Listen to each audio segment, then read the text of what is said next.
Xin and Sona will just out-heal you and actually out-teamfight you. So when you're Jackson Rise, that's not what you want to be hearing inside of team fights. You don't want to actually think, oh wow, 3 and 4 items are not breakpoints where we just simply take over the game.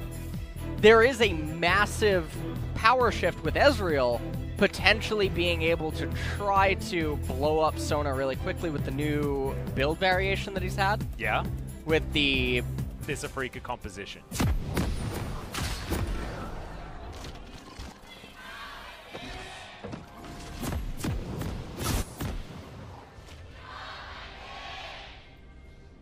SKT fans in full voice. Of course, it is standing room only here at LoL Park because SKT's playing. All of the fans, all of the time for these guys. As we are onto the Rift for our first match of the first game of the final match of Week 1. LCK Summer. And so, okay, jumping into this again, this is really interesting, and I really do want to take a little bit more time to talk about it, because it's not every day that you get to say that Jax and Ryze are actually going to have problems later on in the game. I feel like you owe us a bit more of an explanation for that one. Yeah, so in the later stages, Jax, you would think, well, he has the option to just sort of split push and try to do something. Well, they're on red side, so coordinating 1-3-1s is more difficult on red side due to the way that proximity to Baron works for the top lane and how unreliable top inhibitor turrets are. So, naturally, the Jax and the Ryze can't get that going as well as they would like to. And because the Sona team composition with the Sylas and everything wants to start fighting around 2-3 items, normally when Ryze and Jax would, most people would think, start taking over games. But all of the healing, all the shields, the way that Xin Zhao is going to work the World Ender off of 1 kill, the fact that Lee Sin and Jax have to be so up close and personal makes it really hard and awkward to actually fight, but also for Ryze to reliably deal damage. So there's a lot of emphasis on the Ezreal, as well as just getting a pick. If SK Telecom gets 1 pick on any of the members, the team composition for a freeca sort of falls apart. Yeah, I think that especially if aiming goes down. If aiming goes down, there are a bunch of melees with not a lot to do. Yes. Sona is the key component. Absolutely. So, massive target on aiming's back, and we'll see whether he is able to make the right decisions in this game. However, if he survives, and he's very hard to jump on as well, given we've already mentioned the lower range here for SKT, is Keen not going to get stunned up by that Counter-Strike, as this top lane's actually very interesting between these two, and we've wanted a more skill-based matchup between Keen and Khan. This is potentially what we're looking at as the best top laner in Korea versus Khan. So we might be looking at number 1 and 2 duking it out here, although Summit is quite phenomenal. Rascal also playing very well this season so far, despite his last performance on the Camille that I know you were thinking about. He's the rookie of top lane. That's what's going on. He's the final boss for top laners in Korea. Well, speaking of the final boss, I think for junglers it's cleared. And currently Yukal is having a lot of trouble, gets the Aftershock, hasn't actually flashed just yet, does it quite late, but is going to survive. Has the teleport available, so he'll be able to come back into the lane. Another thing that I would like to point out, though, is if SKT gets the ball rolling, if they're the ones that are ahead on the tempo, they might just have too much ammo inside of their kits that allow them to run over a freeca before Sona and co can get to that annoying stability point. And right now, you can see Marta and Teddy are actually shoving this wave very effectively. Senon's having a real difficult time actually farming, which is why you see only 11 CS for the Galio. So, see whether a freeca can tidy that one up. Because yes, we're talking about more a theoretical game that will get to an even footing in a mid to late game, but all sorts of crazy things could happen at the beginning. Like Khan, going aggressive onto Keen here. Clid turns up towards topside, but Keen already able to almost take Khan completely down. The minions are super angry at this he has Jax. to be really careful. Yeah, he's still sitting on flash. Khan can counter flash it. And Dread sees the Lee Sin, and he can go aggressive. Speaking of aggression, Faker in the mid lane. Also trying to bully Yukal away. Oh, Teddy. Aiming in trouble. Teddy has teleport, as does aiming. Spire Shield coming in here as SKT playing aggressively. The Xin Zhao is on the bottom side and has the Hail of Blades. A lot of early damage for Dread, but hasn't poked his head out of the jungle just yet. He's just power farming. Able to eat up a whole bunch of camps that are cleared has left wanting and in fact denies the bottom side of the map. Took that wolf camp and killed the Gromp as well. Clid's made some really decent attempts at getting stuff going, but because it hasn't panned out, Dread actually finds himself with a nice little camp lead. Well, Ninja Tabi's completed here for Keen as he makes his way back up towards the top side. This is a matchup that's looking scary for Khan, to be honest, because I feel like Keen was always one of our best Aatrox top lane players, and Aatrox now, in a matchup like this, feels better. This is one of those occasions where Aatrox is very strong. Yep. Instead of the other times that we've seen it where it just hasn't been able to find its footing on weak sides of the map. Let's take a quick look at the itemization in the junglers right now. You notice that Lee Sin has the boots with the red smite, whereas Xin Zhao has the longsword and the red smite, because he knows he doesn't have an obligation to be places first, or to get there early and have the mobility. He just has to be there at the right time, and that he wants as much power as he can possibly have. Whereas Clid has the obligation to get his laners rolling and constantly be ahead in tempo. So it's nice to see the way that they're itemizing really aligns with what they need, and this is a really scary timing. Aiming might teleport back. He's going to, and he's looking to time that with the gank, because Senin, you can see here, is looking juicy. And SKT will have none of it. Really smart movements from them, not to overpress, to try and punish Senin, because they didn't have that information available. Khan with a deep ward here, top side of the map. Still down by about 5 CS. Not anything to worry about here, but Keen still has his teleport, so advantage for the Aatrox in this lane at the moment. Counter-strike, and it's going to be Keen able to get out with the Umbral Dash very, very cleanly. And his lane state is just really, really good right now. Khan getting zoned out of gold, and now even experience, as I think he runs down to eat fruit. Yeah, fruit's very expensive in Korea. But it's delicious at the moment. In the middle of summer, you know, watermelon's absolutely fantastic. I'm not paying You're not $18 for a watermelon. I'm an Australian. I'm used to paying $18 for basically anything. God. Yeah, no, it's bad news. As that's the Infernal Chain's broken. Stun comes in, but Keen looks not worried at all. Don't even know whether he got that cannon creep.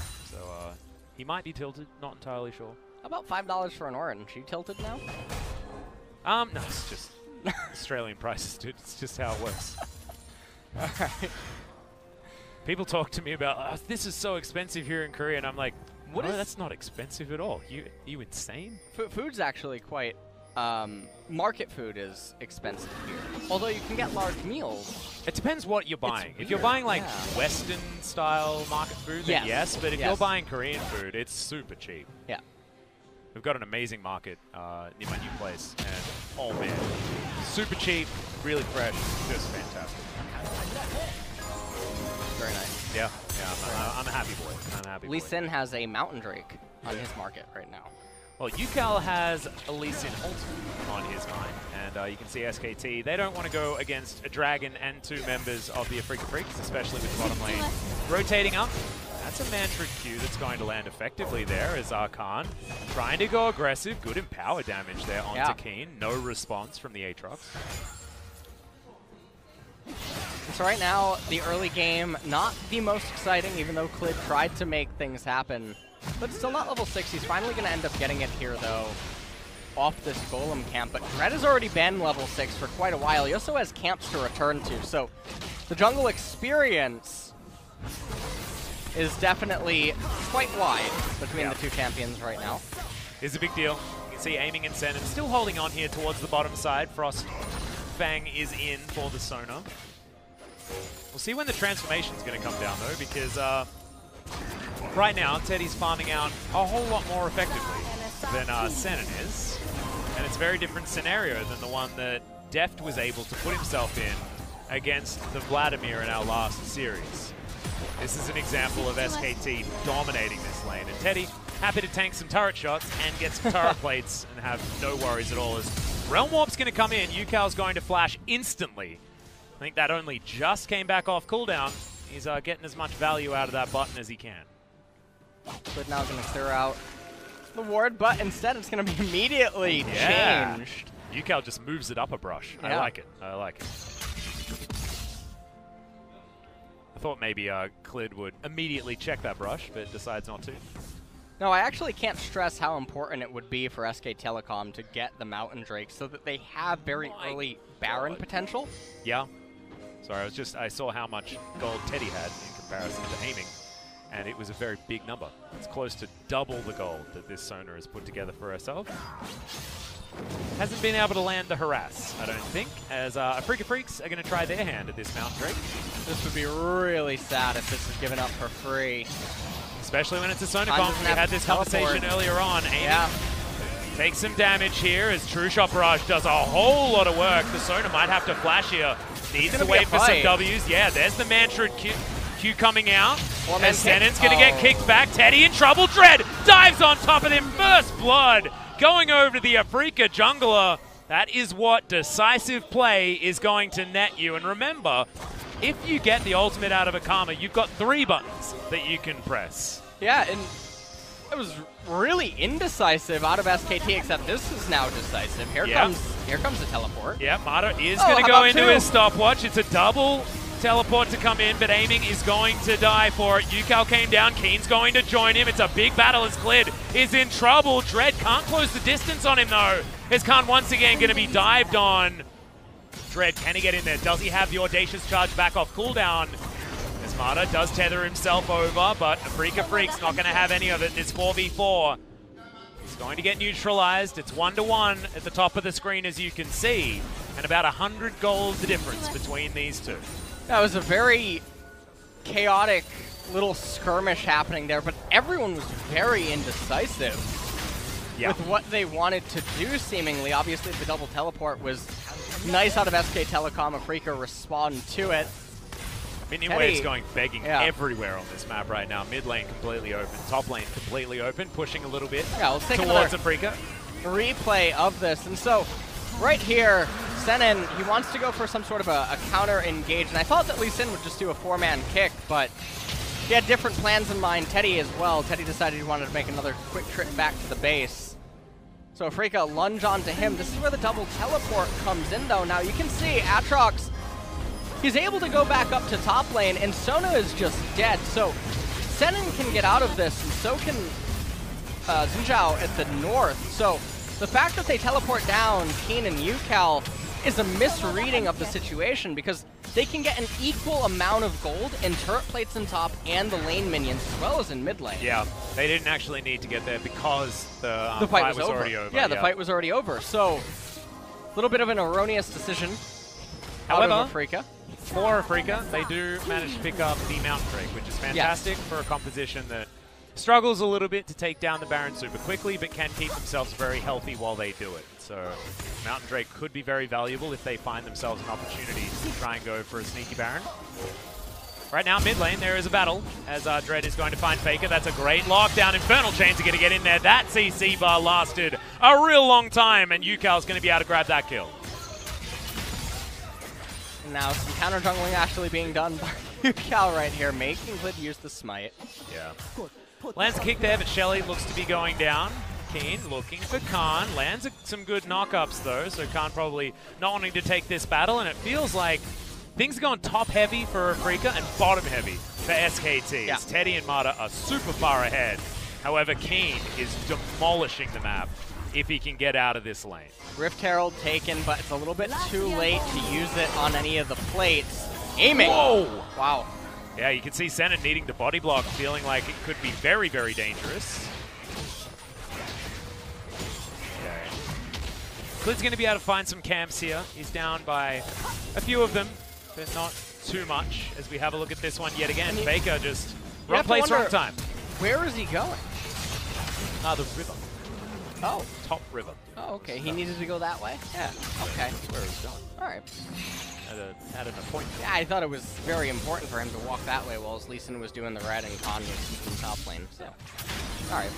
Thank you for making that clear. You're welcome. Yeah, he's going to find Faker once again. It's Yukal, as there's the big kick, but it's Yukal that gets the flash kick instead. More kicks going everywhere else as Keen is the one in trouble. Hero's entrance way too late there from Senon. Realm Warp's going to come forward, not going to work as he's knocked out of it. It's a 1-for-1 in the mid lane. Ends up being a 1-for-1, but that's going to be advantageous for a freeca. Aiming, bit of a panic ultimate here as Teddy looking for more damage. Doesn't find that Q though, as Senin can't find the Winds of War. Teddy gets over the wall, no flash necessary, and he's even able to shoot a Grom. He is so angry that he Mystic Shot Bertha. He's just really angry at Sonas. Some domestic he's violence. Angry at Sonas. Ever since MSI, Sona is his least favorite champion. If he sees one, he kills him. Let's take a look at this replay right here. This was a little bit of a doozy here. First kick coming out. Next kick. Kicks everywhere. The alley-oop right there into Keen. Getting killed, and then eventually Faker going down shortly thereafter. Yeah, that round warp never going to work, as there's a bevy of CC available with this trio. Yukal back in the mid lane, and once again he's having a fantastic Sylas performance. Last time we saw him on the Sylas, he did brilliantly well. I believe picked himself up an MVP for that one. See whether it's going to be yet another MVP performance. Clown Drake can't really decide which way it wanted to go. Yeah. Indecisive Clown Drake. Like the worst kind, as Amy's trying to protect the sliver of health remaining on this turret. Does have the transformation finally on his Frost Queen's claim. At this point, it looks like Khan pathing down towards mid lane. I think that they saw him with that control ward, though. Yeah, you'd expect... Oh, actually, no. I don't think so. Unless he... I think he walked down south side of the river, so could be unknown as he walks in. Now they... Okay, he's just running straight to Dragon, and I really like this. He crashed the wave. He showed up in the event that they would need him, and now he's running back up into top lane. Without any turret plates being there, he's not really losing too much. And also, it's a cannon, so... Yeah. It's absorbing a lot of turret hits. Not the end of the world. Last a while, as Keen does deal with this turret relatively effectively. And Shelly's going to pop out and smack down this turret, and that will be some local gold finally. Going over to Keen. Great champion, Stonehurst, by the way. I just really gotta... Yeah? I'm looking forward to it. Big fan? A little bit. Yeah, I think a lot of people are a big fan of Sona right now. See that? Yeah. She's almost back to full HP. Hold on, give it a couple seconds. Yeah. She'll be back up, don't worry. I'm looking forward to when she does a lot of damage, as well as does a lot of healing, and does a lot of everything. You know what was one of my favorite meta champions to watch at one point? Do you remember middle lane Soraka? Oh, yeah. Oh, yeah. That gets me excited. That was the real good stuff. That was the good stuff. Actually, I stopped playing League of Legends during that meta. Why? I just didn't like it. You know, I wanted to... It was either play Sona and have a really boring time and win, or play against Sona and try and have fun but get denied fun throughout the entire game. Sorry, Soraka. Soraka. Yeah, and I just didn't want to be a part of that. I think I went back to playing Pokemon, something like that. Just started a new save file. Okay. And then came back again when I'd finished that one. Oh yeah, you didn't. I don't believe we talked about this. Which one are you gonna choose, Sword or Shield? I haven't decided. The puppy dog with a knife in his mouth is like really cute. I haven't seen anything yet. Oh, you haven't seen the legendaries got revealed, man. It happened. I'm gonna have to and take one a look of them is basically a puppy dog with a little knife in his mouth. That's sad. It's really cute. What's the third legendary thing? You know what I'm talking about? There's always... I mean, well... 2 and then... If you follow Sword and Shield... Yeah. Then there's a few schools of thought, you know. Arrow could be one, like... It could be like a bow and arrow legendary. Don't go American on me here. Or an axe. But if it's a Sword and Shield, it's not going to be a gun, okay? It's not going to be a gun. It's a different era. Alright? The internet went a bit silly that day when they decided that that was going to be a thing. It's not going to be a thing. Right. Got to stay in the right era. It's like when people are talking about dinosaurs and they're like, oh, and they mix up like Jurassic and Cretaceous periods and stuff like that. It's like there's so many years in between those. They're very different dinosaurs. All right. Sorry, I've got a lot of feelings. And SKT's got a lot of wards, as you can see, as we try and bring it back to the video game at hand. Red side of Freeca's jungle is littered. But at the moment, I mean, there's no lead to poke a stick at here on either side. SKT is ahead by, you know, approximately 1,000 gold. Yeah. That is pretty much nothing at 20 minutes in. The problem is that if you're a normal SK Telecom, if you just crop out the freeca team comp here and you see SK Telecoms, you probably think that it's really good, right? Yeah. Because they have a gold advantage with what should be considered a scaling team composition with a Ryze and a Jax. But then you crop back in the freeca team comp and you say to yourself, oh, whoopsies. that's unfortunate. And another Mountain Drake coming up. And I don't know what it is with Sona being in the game and 2 mountains spawning sometimes, but if freeca actually gets their hands on that, it's extremely easy to just burst the Baron. And with, Dread in a decent position in this game, Warrior Enchant complete, Keen having a fair bit of damage now as well, 30% CDR with his current build. Yukal does a lot of consistent damage as well. I mean, they won't have too much trouble, especially aided by an extra Mountain Drake. See how that one is going to go. Aiming now, building towards his Lichbane as item number 2, or theoretically 3, but it's just a Frostfang with a bit of an evolution, so wouldn't call that an item. As they clear out this wave pretty comfortably. Sitting in Ezreal in the mid lane, though, feels like, that's the perfect thing that you're supposed to do, and I find it so interesting about what you mentioned with the fact that, yes, you see it, you think SKT, great spot. Yeah. But may not necessarily be the case with how this game could potentially go. However, we know what SKT can do. This is a team that is very good, and if they are in a mid-game where they have an advantage, they generally win when it comes to team fights. Or at least that was the case during the spring season and at MSI. So freeca might need to speed this one up or start making the decisive plays to catch someone out and make something happen when they can find an advantage. Dread shows up. You're not going to land there onto him as cleared, waiting in the wings, but 4 members of SKT are here. They're looking to protect this Mountain Drake if they can. Realm Warp from Yukal. Moving forward, diving in. That's a 3-man taunt as Teddy has to Arcane Shift away. The crescendo is only onto Khan, who's going to get out safely. True Shot Barrage narrowly avoided there as the freeca Freecs look to heal back up and make their way to the Dragon. And there's a lot of pressure right now on Teddy. Yeah, this is the scary thing, right? Team fight, yeah. They killed nobody, however, they have all the priority on this Mountain Drake. SKT moving in, still seeing whether they can do it. Second Mountain goes over to freeca, and now they're just trying to get out of there. Hero's entrance comes down. Zenon is going to land as Khan does have the stopwatch to stay alive, but all 5 members, Song and Celerity, Sona's a great champion, and freeca gets out. Sona's a great champion. If SK Telecom want to get another dragon this game, they'll be rewarded greatly. It just got harder. It just got harder to get another dragon, though, because there's 2 mountains on the side of freeca. As Dread, missing the point-blank W. I like it. As Aiming says, no, I didn't just get bursted down. I promise. As he heals himself back up. Well, Teleport is going to get the Silas back in here, as SKT, aware that there's no vision in this Baron pit, are looking to set up... There's so many ways to check it. Yeah. A ward over the wall is one of them. What is this? It's called milling about in the river. Haven't you ever been on a holiday to somewhere near a river? I have no idea. People mill about in rivers all the time. They ran from Dragon to the left side of the river and dilly-dally. Yeah, and they lost their outer turret in the middle.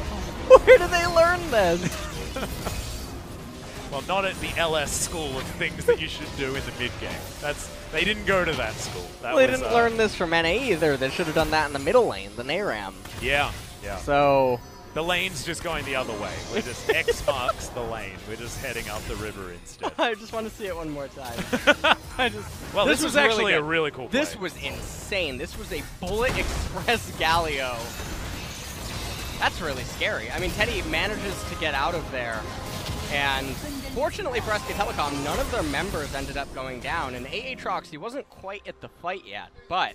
The thing that makes me really scared about this play, though, is the fact that, yes, no one goes down, but SKT were chunked out enough that freeca could just bully them around the map. And freeca can take these fights any time if Aiming stays alive. Because he presses W 3 times and everyone's at full health. Isn't that great? I know, it's so balanced. I really like it. I like it when healers are strong. I actually think it's really cool, personally. I do. I actually do, too. Okay, good. Yeah. because like this composition is something that we haven't really seen too much. I liked Soraka compositions when she was, you know, a balanced champion that you can choose in certain matchups, things like that. Yeah. If it is something that you can just blind pick and say, well, let's go, like that's very different, and I think that's oppressive. But if there are ways to deal with it, then I think it's really, really cool. So freeca now have that option, and we're going to need some Executioner's Callings and some fun items on the side of SKT for them to stop that from happening, or some good all-in attempts here as Teddy was looking for that final Q, True Shot Barrage. He got angry at the Gargoyle there as well, but this is the minion wave, unfortunately. Well, freeca, they are completely fine to keep everything slow and steady. Yeah, and it's actually, it feels to me like both teams are happy to keep it slow and steady, right? Like, Faker demonstrating right there that even though he's 0-2, he's still completely farmed and can do a lot of damage, building towards his cool hat now with his needlessly large rod. Not sure how 2 sticks turn into a hat, but there you go. You know what? What? You can tell that you've never built a hat before? Yeah. Yeah. Sorry. Guess I made that obvious. Yeah. What really gave that away. What kind of sticks do you use to make a hat? No, but one that needs 2 needlessly large rods. This is embarrassing. This is really embarrassing for me. I really should have done my my research first before I learned about how to build a hat. Here I was thinking that it's like made with cloth and stuff like that. Yeah, exactly. Faker gets knocked up. Another Infernal Change is going to land as the Aftershock is going to proc. But Faker's still putting on a lot of pressure here towards the bottom side. And right now the 1-3-1 is working quite effectively for SKT. But the gold lead has not changed. Still 800. Isn't really changing. They're not accomplishing much in top lane. Jax is playing ping pong with Silas. Anything. Yeah, and we've seen time and time again that Sona's real strength is in the team fights. True. So as long as the game is just remaining in a static state without anything really happening, everyone gets to keep building items. The Sona team composition is flourishing, and outside of Ryze being a hero inside of a team fight, I don't know what SK Telecom are actually going to try to do to win this. Because it's going to be all too easy now for a freeca to say, hey, normally you would like your Ryze to try to split push and threaten something at some point in the game. We have 2 Mountain Drakes. So if you step away for a second, we can just burst through the Baron. You can't actually fight us either. But they can also start the Baron anytime they want and pull off the Baron and heal. And then go back to the Baron and do it all over again. It's not like they're going to pay, like, there's no cost to starting Baron in any way. And a freeca they can 2-man it with double Mountain. Yeah, and they're going to head over there and they're going to start it right now as aiming turns There we go. Everyone's moving real fast. Baker's and teleport is going to come in exactly right. Flank is going to come down and immediately. Do they know about peel off the Baron and they've got full health. Oh man, he has to be real careful. Well, Realm Warp will get Faker out of there. And now they can do it again. If they want to, yeah. You just put Ryze on a 6-minute cooldown, and now repeat the play. Even if it takes you 45 seconds, 50 seconds to get back into position. Let's do some quick math. That's still less than 6 minutes. Yep. So now you can repeat the play that you just were trying to go for, and SK Telecom cannot execute the same kind of a response. Well, Dread, he was in a bit of a dicey scenario as Faker's going to be taking down the Cloud Drake. I'd probably take a Freeca's Drakes this game. Yeah. Yep. Third Cloud. Triple Cloud. That's actually a Crown Drake when you get all 3. Is it? Yeah. Oh yeah, that's actually not too bad. Clown, Cloud, and Crown. Yeah. Okay. Well, you do run pretty damn quickly. And that might actually help SKT, who are relatively low range. They've got a Jax who loves movement speed, and you can see a freeca. They have started this one up. It's directly under the noses of SKT. It goes down so quickly. Yeah, down to about half health already. Clid's over here, though. This is a 50-50, and a freeca are looking to turn. They've got Crescendo. They've got a lot of tools to make this one work, and SKT have to be decisive because aiming heals so damn much as this poke is flying in. SKT routing them, though. They will be able to take down this outer turret as Khan, he looks for the counter-strike, doesn't find it. Now Clid's looking for the kick, but misses. Keen, Umbral Dash is a pretty good ability, moves him out of the way. As now Yukao, the abscond, not quite enough. And the Ezreal is showing up big. This was the kind of poke that I was mentioning could try. Red might need to actually ult here as he dives on forward, looking for more. Flash still available. Tries to get out of there. Crescendo completely whips. as Khan dives in, but can't get too much more. Keen has some options, but World Ender won't keep him alive unless they get a kill, and he has to get out. Now SKT think it's their turn for a Baron. This might be the very thin timing where SK Telecom can try to turn everything around. Oh, not deciding to go for it. Khan goes back home. Klid goes up towards the top side to take down this turret. A guaranteed objective as opposed to one that could be a bit dicey, but it's not going to add anything more really to the coffers that can make a big difference. Oh, man. Klid's going to need to do some Houdini stuff to get out of this one. He's out. Yeah, he's out. He takes the river. He goes down the other lane that we were talking about before and makes it to safety. That's going to be one where they look at the replay. They're like, where did he go? This invisible guy? Huh? Realm Walk brings over some minions to try and take down this inner turret, and SKT are going to be able to get this the one. minion wave, yep. Yeah, really nicely done. And they get themselves an objective off of that. Teddy does need to recall. He has the teleport available, not the end of the world. Here's that build that's coming out now. It's not the Iceborne Gauntlet, it's the Trinity Force. Yeah, Luden's Echo now completed. Yep. Luden's completed. Miramana there too. Sork penetration boots now also for Ezreal. Third time's the charm, LS, as we're starting up the Baron yet again. Down to about half health as Klid is here. 5 members of SKT versus all 5 of freeca. Oh god. Realm Warp's going to come in. Yukel trying to set this one up. Another taunt is going to land, but it's not quite enough work as the hero's entrance will come down. Khan in the bouncy castle. Oh, the crescendo saved just for him as Klid has to go golden. He's right in the middle of the team as the Zinzao is picked off, but aiming still alive for the moment. So much damage from Baker, but not quite enough as Teddy finds Yukel, aiming desperately, trying to keep himself alive as Keen wants to dive onto the Ezreal. True Shot Barrage goes wide. Baron's still alive though, and it's an even trade across the board. And it was an even trade, but you look at everything that was expended inside of this team fight. SKT are going to be the ones that have a much heavier reliance on their summoner spells. As we take a look at how this all ends up unfolding, Realm Warp comes in right on top of Faker. Keen has to go into Zanya's really quickly. They want to get the kill onto Khan. They get it, but Teddy able to bring down the Aatrox before he gets too out of control. Faker down below, able to be handled by Senin and aiming, and eventually cleaned up by Keen in the end, but Teddy was doing a hero play on Ezreal throughout the entire fight. Dealing with Yukel and aiming almost by himself, as aiming having to flash to get out at the end. I want to say though, Klid's kick was stunning. Yeah. So much damage. And work done as Teddy, he's like, get off my back, team. Come on, is this Jin Air all over again? Yeah. He does do a lot of damage though, and he just picked up that Luden's Echo as we're running it back one more time. We got it one more time. Yeah. This is where it gets really scary though. SK Telecom, they don't have the summoners that they just had, and while the freeca doesn't either, they're less reliant on having them compared to SKT. Oh, Dread taking a lot of damage. Yeah, that's a big knock up there onto Teddy in the backline as Mara's in trouble. He's going to go down first. Klid in trouble as well. Infernal Chains will be broken, but now they have to deal with Khan. Oh, it's a 2-man crescendo as Faker is going to get caught up right in the middle of the enemy team, and this might be it. Klid is still alive, but it would be suicide to dive into this pit. He may just have to try as Yukel's looking for it. Klid in so much trouble that he's able to limp away for the moment. The Baron is still leashed, and I think they're going to have to work on a miracle here. It is going to be the smite, and Dread keeps a level head, and they finally get the Baron. And these are the type of team fights I was talking about from the pick ban, where it's so hard. Even though you have a Ryze and a Jax, it doesn't matter, because Sona is just so powerful. She's such a menace inside of these team fights.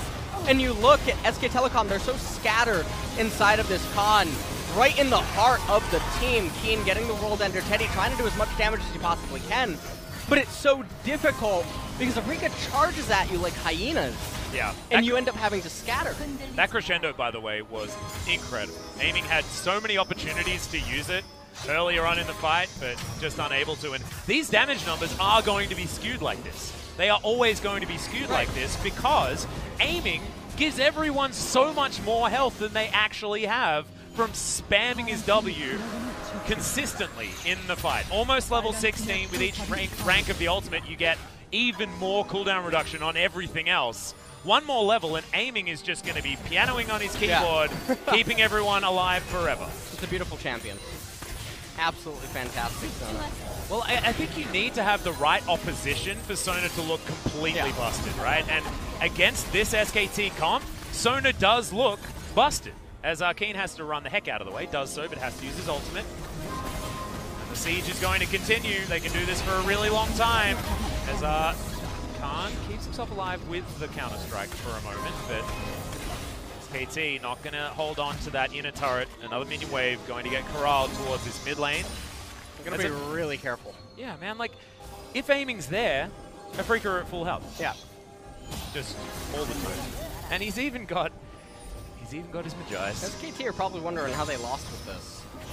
Well, they lost with this many minutes ago. Yeah. In fact, 20 minutes ago, they had already lost. And that's a good way to counteract the Sona, because she doesn't do this for the first 15 minutes of the game. As Khan is fighting, looking for Yukal, but does have to make his way out. Teleport is invested there from the Freecs. A win for SKT. And just the movement speed from Sona being able to dance between lanes with her teammates. And they also do have one Clown Drake to boot. Yep. Well, Mountain Drakes are going to help the towers fall down very, very quickly. And a team without a AD carry is certainly one that's going to benefit from that. Clid has to safeguard to get himself out as the Freecs. They move back in again. I think they took some damage. Not entirely sure. Sona exists. Yep, Galio in the mid lane. Does have heroic entrance if they want to get on top of Faker. Yeah, is going to get taken down extremely low. The knockout party is going to be there. And Dread secures the kill and the turret and even more. The Freecs, they've got their first inhibitor. They're looking for their second. And SKT look completely out of answers. Yeah. This game is definitely over. Ryze is such an integral part to the team composition. The Morellonomicon and him being able to spread it through so many teammates, or through so many opponents inside of the team fight, is so important. They almost got aiming. They got him. Clid looking for. Oh no, he lands the crescendo. The kickback's not enough, as they at least managed to dive onto Yukal. Sacrifices himself, though there's no re-engage. The base is in shambles, but SKT survive. Yeah, they did manage to hold on. But the question then becomes, how do they answer? Look at the timers for the next Baron and the Elder. They come up at the same time. Now maybe SK Telecom make the correct decision and go for the Elder, and maybe a Freeca makes a blunder, goes for Baron.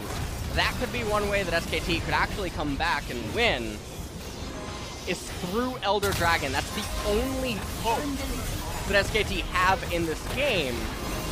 And this is, interestingly enough, sometimes why I say it's more correct to leave the Elemental Dragon up, as we're seeing this team fight where they just get spread so far apart. Yukal goes down because everyone wanted to save aiming. Yep. Ends up resulting in SK Telecom holding on for a while. But if this Elder wasn't spawning right now and you're a Freeca, you probably feel so good. Well, see whether a Freeca can prioritize it. Minute and a half until that buff is available. You wouldn't expect that Faker would be 0-5, because he still does a really scary amount of damage on this Ryze. Needs to be respected despite the scoreline. As True Shot Barrage there from Teddy is going to weaken all of these minions. Big Wave, though, is making its way towards the inner turret. And aiming's going to move up. Lichbane, yeah, she's pretty good at taking turrets down as well this stage of the game. Yeah. So what can't she do? Tank. She can't frontline. She can't frontline. She can't do that. She sort of can. Not yet. Not yet. Yeah. So she needs to be buffed. What do you think? Yeah, I think we're going to need a buff. I think that we need a buff here. Yeah. Permanent invulnerability, I think. You know what? I have an idea. Let me throw some nerfs your way. You tell me if you agree with them or not. Yeah, how about this? All right. Yeah, okay, good. How about we take 5 MS off? That could work. Okay. How about a quarter-second offer Q? Ooh. Added to her Q, sorry. Added to her Q, quarter-second? Quarter-second. I don't know whether that's enough of it. I don't know whether you're going to really feel that, especially with all the stacking cooldown reduction she gets. Last remaining inhibitor is going to get taken down. Counter-strike was considered there by Khan, but unable to find anyone out of position. SKT chasing a Freeca out of their base. The damage has been done. This red buff will be taken by a Freeca. Teddy wants to take it. As Dread's in trouble, the ultimate's going to come in. He does have the GA. Heroic entrance is going to land as Senin puts himself in front. of the enemy team. Khan up towards the top side of freeca fighting on 2 fronts. That's exactly what you don't want to do as this time. But now they move themselves forward. Faker is going to get taken out as Dread is going to be the trade. It is not the trade you want to make if you're an SKT fan, as Aiming and the rest of the team move over with the hijacked Realm Warp into the Baron Pit. No, no, no, no, no. This is the thing SK Telecom needs. Oh, they wow. Need is this the both trade? That's the aim, right? Oh. But they're not going to get it. Okay, they're not going to get both, but they get the Elder, which is the one that they want. Yeah. So Elder is going to be picked up here by SKT. Baron goes over to the freeca Freecs. Oh, man. Yeah, looking to try and route them. Yeah, Khan's in trouble. The abscond not going to land there as Khan gets over the wall. Freeca's still looking for him, though. They're following super creeps into the enemy base. Amy's got a Banshee's Veil. There's so many minions. It might be too many minions. 9 seconds on Faker, and then they'll have 5 members still alive. Nexus turret's now falling down. Oh, look at those minions. Picks up the ultimate as Clid is getting smacked around by the super creeps. These turrets are not lasting at all. The double Mountain Drake is huge. Crescendo lands onto just the Jackson. They're back down to having only 4. The Nexus is the focus, and freeca take game 1.